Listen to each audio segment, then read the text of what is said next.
আসসালামু আলাইকুম ওয়া রাহমাতুল্লাহি তাআলা ওয়া বারাকাতুহু। আবার আপনাদের সামনে এসেছি একটা নতুন পোস্ট নিয়ে।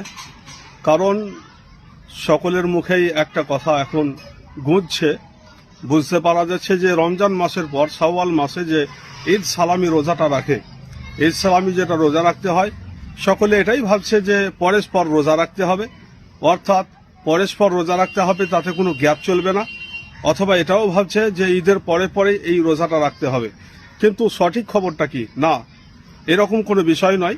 বরং কেউ যদি মনে করে যে পরস্পর নয়, বরং একদিন পরপর, দুদিন পরপর বা গ্যাপ দিয়ে দিয়ে যদি রাখি, এটা সবচেয়ে উত্তম, সবচেয়ে ভালো।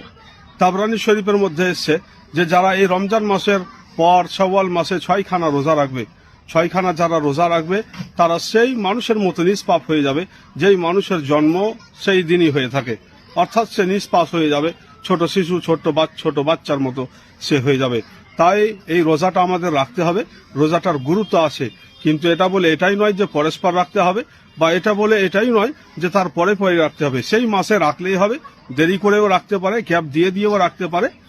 এইভাবেই রাখতে হবে। এখান থেকে এই বক্তব্যের সমাপ্তি ঘটালাম। আসসালামু আলাইকুম ওয়া রাহমাতুল্লাহি তাআলা ওয়া বারাকাতুহু।